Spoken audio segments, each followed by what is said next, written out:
was a crazy end to the game, a completely different second half to the first half that we saw. First of all, talk us through what you saw with that penalty decision right at the end. No, I think it's a soft touch. It was not from what I saw. I don't like to talk, especially when the game is finished in a few minutes, but I think it was a soft penalty. It was clear.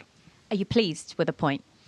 If you start the game without the first half and losing 2-0, it's a good point. But we need to win 3 points and we need to play all the game. Is that the most disappointing part, the fact that you managed to find yourself in a position to be 2 goals down heading into the second half? Of course, but that is not the worst part. The worst part is that we have the free men. We are losing ball without any pressure. I mean, we are not doing what's supposed to do, and then it's really hard. And then we suffered 2 goals in second balls, and that was clear that they will create that chances by second balls. We were soft. How do you go about fixing those problems that you're seeing? In training, we continue to do the same. That's why in the second half we didn't change nothing. We have to do the same thing, but in a good way. The 2 goals that were scored today both came from set pieces. Is scoring goals in the team still an issue for you? Yes, not just scoring goals, but also create a lot of chances. We have to improve on that. But last game also we had chances. This game also we struggle with scoring goals. Everyone can see that you so desperately want to make a success at Manchester United. Why haven't you been able to do that consistently so far with the results? I don't know. If I know, I will change it. We have to continue to think in the next game, and everything we do during the week, we have to use it in the game. And if we do that, we are near to win games like we did in the second half. If we don't, we are not going to win. How can you make this team better then between now and the end of the season? In this moment, we need to focus on day by day. We need to survive this season. That is clear, and then to think ahead. But we have so many problems, and then when you go to the game and we let the time pass, it's really hard. Of course, I don't want to say just the negative part. The second half was so much better, and you believe, and in the end, I think we were near to win this game also. Thanks, Ruben. Thank you.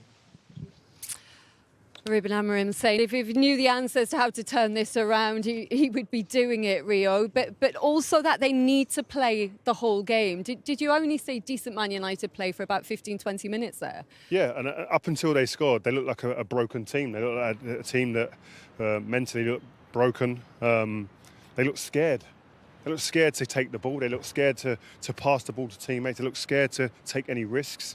And one thing you heard about him in what he just said there, he said about we're going to stick to what we do and we're not going to change things. And there's a stubbornness there, which I understand. But I think in today's game, when you watch the game today, when you're so scared and you haven't got no confidence, to keep playing out and playing script football, that's very difficult even when you're confident. So sometimes maybe go back to front a little bit. I don't care. We came in here in our pomp when we were flying as a team that were winning things, right?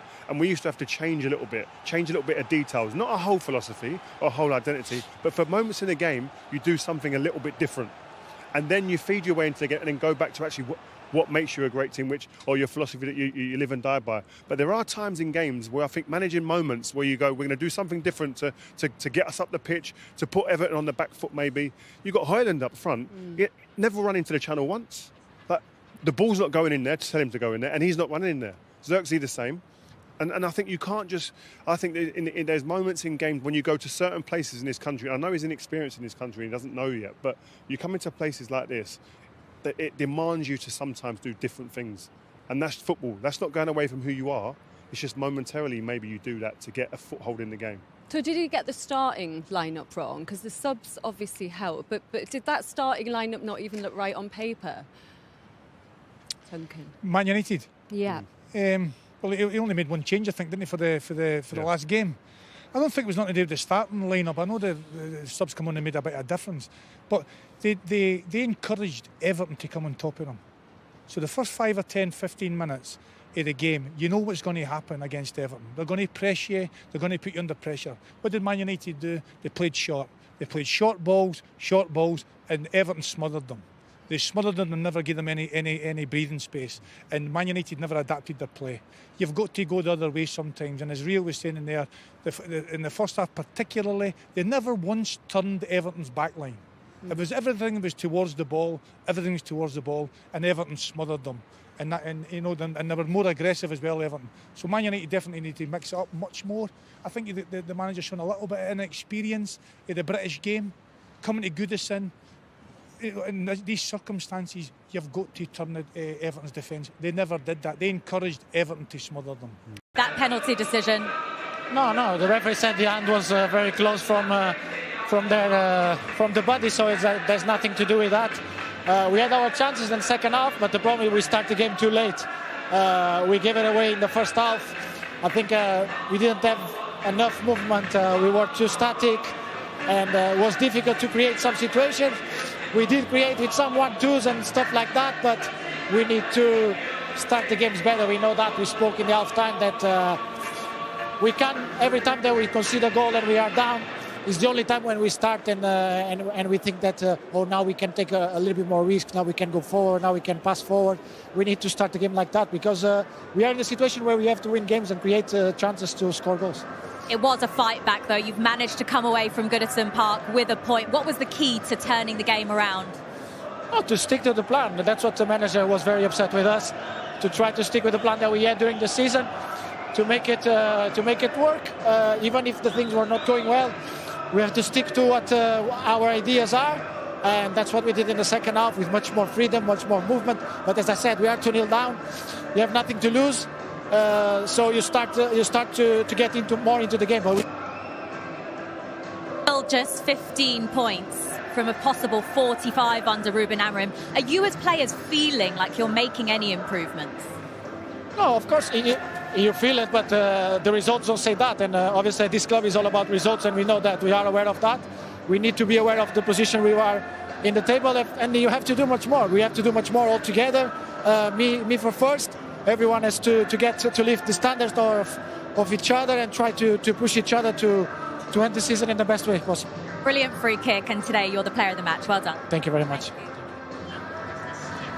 Need to form a full opinion of whether that's a foul or not. He's given him one angle across the 18-yard box and given it him about 10 times. Yeah. You can see that after one replay. Yeah. Show the whole lot. Give them the 3, 4, 5 angles that we've got hundreds. This one's the only one he needs, Mike. This is the only one he needs, and it's the only one he doesn't get. He could have had the one from behind the goal as well. See that camera in the net? Bottom left there, in the net. He could have had that one as well. This one. He could have had that one as well. There's 2 angles that showed the shirt pull. Not one of the replays showed the shirt pull. And he's just going from side on when it didn't look. He's going from this one every single time. Doesn't look like a foul. Don't blame him for not giving it on VAR. Crazy decision. VAR is to blame, not the referee.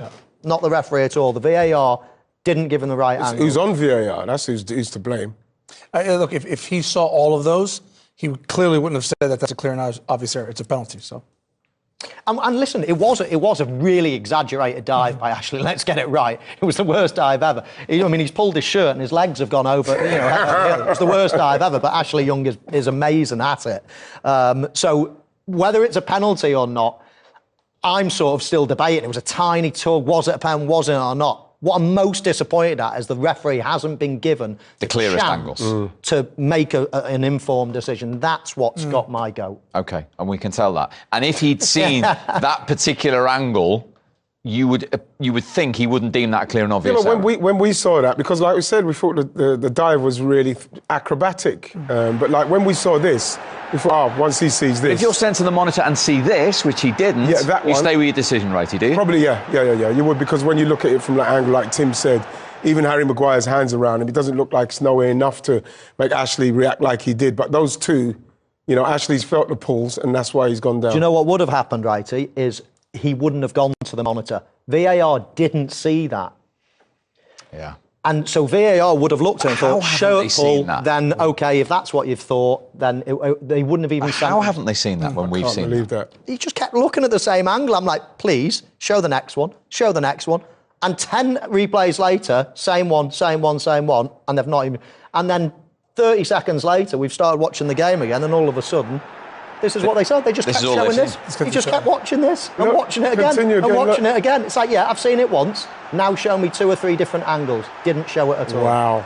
Is a referee not inclined to ask VAR, do you have another angle? Well, he should have another angle. Yeah, he should. Yeah, but then surely, but you say that. He's trusting the VAR. Yeah, that's true. Because as a referee, you're in charge of that. You're going to show him every angle. Yeah. So he's got a great opportunity to make the right decision. I cannot believe that. If you're the referee looking at that side on, you're probably thinking, oh, yeah, he hasn't he is a dive, because his legs go up and you can quite clearly see he's not touched his legs. So you're probably thinking, oh, I've probably made a mistake here. You're thinking...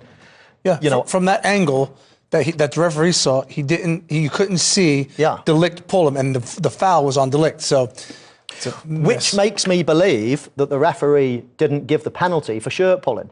Right. Because if he had seen the shirt pull, he would have said, hang on, no, I saw a shirt pull, not that. That's a good point. So it makes me believe that the referees bought the dive as if it was a trip. Right. But that's what VAR are there for, to assist him. Mike, you need to get a show on this, man. I know. The problem is he hasn't got one for 3 weeks. Oh, dearie me. Right, OK, There was a pull. And so in that regard, United would be lucky. De Ligt has a pull and Maguire has a pull. I think Ashley Young overdoes it with the dive, but it could easily have been given. So get your diving technique a bit better and you might get it next time. Absolutely. Well, it's just... And also, it's like the whole clearing of its error. Like, how about... Because you can say, well, there's a little pull there. When I first saw it, I thought, that's not going to get overturned, because there's a little pull. But then the more you see it...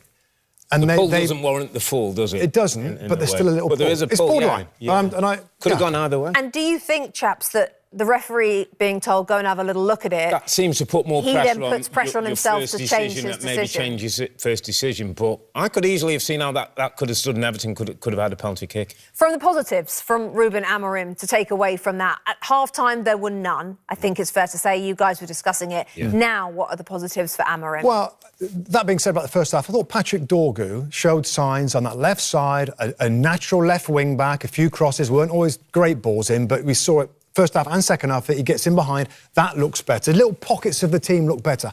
I'm a Garnacho fan, so I don't get it when he's not playing, really. I know maybe his training and his professionalism isn't up to... But I kind of like him. I thought the substitutions were made. I thought he was lively. The team had a bit of encouragement second half. I thought Everton dropped off there, pressing a little bit, which made it a little easier. So better, but not, of course, nowhere near being great. Yeah, he got a reaction, Rebecca. They were 2-0 down at half-time. You get a point from being 2-0, that sounds like a decent result. It's a 90-minute game. They've got to start getting their head around that. Casemiro's great a player as he is. They were better when he went off the football pitch. And this team have got to put their personality on games more, because in the first half, that just isn't good enough. And they were kind of lucky to get themselves a point. He does tweak the front line a little bit. There's 3 in midfield and 2 up instead of 2 behind the 1. So it's subtleties that he's trying to get something a little better. So he is trying to help out and get the flow going. It was a bit better second half. OK, this is the story of the game then, if you just tune in.